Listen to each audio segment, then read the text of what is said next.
ચાલો આજે આપણે સમાનાર્થી શબ્દોનો અભ્યાસ કરીએ અને તેના વિશે સમજીએ ને યાદ રાખીએ. ગવન એટલે સાડલો, સાડી. અડાળી એટલે રકાબી. ખોરડું એટલે ઘર. ગરીબ એટલે રાખ. ઉત્તર એટલે જવાબ. સજ્જ એટલે તૈયાર. ભવન એટલે મકાન. ગૃહ એટલે ઘર. સદન એટલે આવાસ. ખોડિયું એટલે શરીર. કાયા એટલે શરીર. દેહ એટલે દિલ. તન એટલે શરીર. વાહર એટલે વાયરો. અનિલ એટલે પવન. સમીર એટલે મરુત. વાયુ એટલે પવન. વા એટલે વાયુ. બધા જ પવનના સમાનાર્થી. સમાનાર્થી. ભૂ એટલે પાણી. ઉદક એટલે અંબુ. વારી એટલે આબ. નીર એટલે તોય. સલીલ એટલે જળ. હવે દુનિયાના સમાનાર્થી જોઈએ.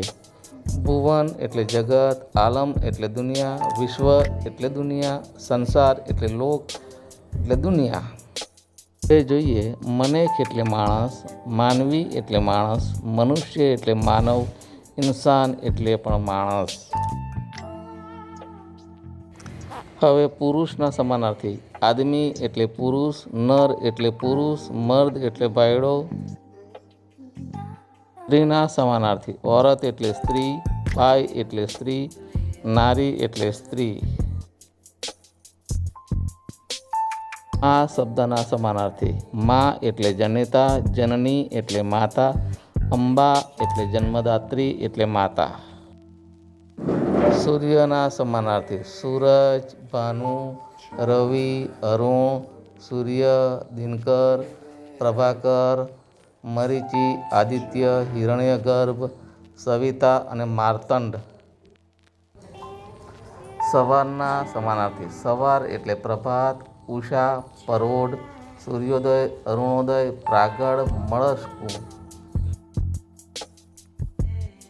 ના સમાનાર્થી. સર્વરી એટલે રાત. નિશા, રાત્રિ, રજની, યામિની. હવે વરસાદના સમાનાર્થી. વરસાદ એટલે મેઘ, મેહુલિયો, પર્જન્ય, મેઘ, વર્ષા, વૃષ્ટિ, વરસાદ. હવે આકાશના સમાનાર્થી. ગગન એટલે નભ. ગગન એટલે વ્યોમ. આકાશ, આભ, અંબર, અંતરિક્ષ. હવે રાજા શબ્દના સમાનાર્થી. રાજા એટલે ભૂપ, નૃપ, નરેશ, ભૂપતિ, રાય, સમ્રાટ, મહારાજ. ધરતીના સમાનાર્થી. પૃથ્વી, ધરણી, વસુંધરા, અવની, ધરા, મહી, વસુધા, ધરિત્રી વગેરે. હવે જોઈએ વધુ એટલે વહુ. નવોઢા એટલે દુલ્હન. લાડી એટલે પણ વહુ. આગળ જોઈએ સમુદ્ર એટલે દરિયો. રત્નાકર એટલે સિંધુ. સાગર એટલે મહેરામણ. જલધિ એટલે ઉદધિ. દરેક શબ્દ દરિયાનો સમાનાર્થી છે. હવે જોઈએ મિત્ર એટલે સખા. દોસ્ત એટલે ભાઈબંધ. ગોઠિયો એટલે ભેરું. દરેક શબ્દ પર્યાયવાચી છે. હવે જોઈએ જંગલના સમાનાર્થી. વન એટલે જંગલ. અરણ્ય એટલે જંગલ. અટવી, કાનન, વિપિન એટલે જંગલ. હવે જોઈએ અગ્નિના સમાનાર્થી. આગ, અગ્નિ. અનલ એટલે પાવક. વહની એટલે હુતાસન. દરેક શબ્દ અગ્નિનો સમાનાર્થી. હવે આંખના સમાનાર્થી. નયન એટલે આંખ. નેત્ર એટલે લોચન. ચક એટલે ચક્ષુ. અક્ષી એટલે નેન. દરેક શબ્દ આંખનો સમાનાર્થી છે. એ જોઈએ ચંદ્રના સમાનાર્થી.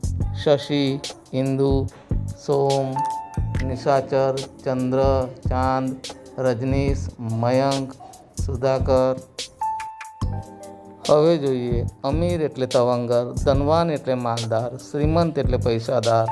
દરેક શબ્દ એકબીજાનો પર્યાય છે. હવે જોઈએ પતિ એટલે ભરથાર. સ્વામી એટલે ભરથાર. કંથ એટલે પતિ. દરેક શબ્દ એકબીજાનો પર્યાય. હવે જોઈએ રસ્તો એટલે માર્ગ.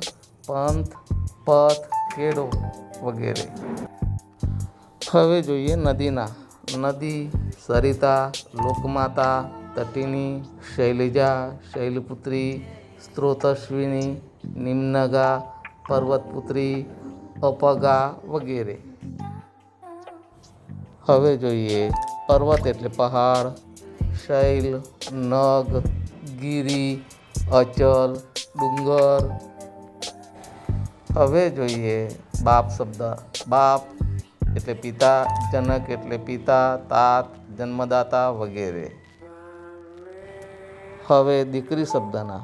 દીકરી એટલે પુત્રી, તન્વી, તનુજા, દીકરી.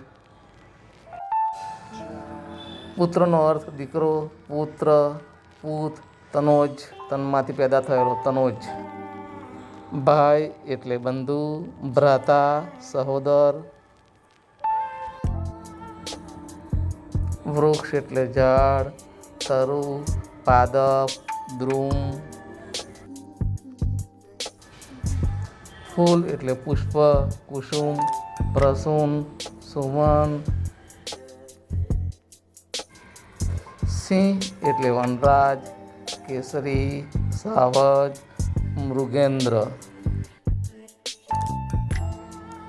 પક્ષી એટલે ખગ, વિહંગ, શુકન, પંખી.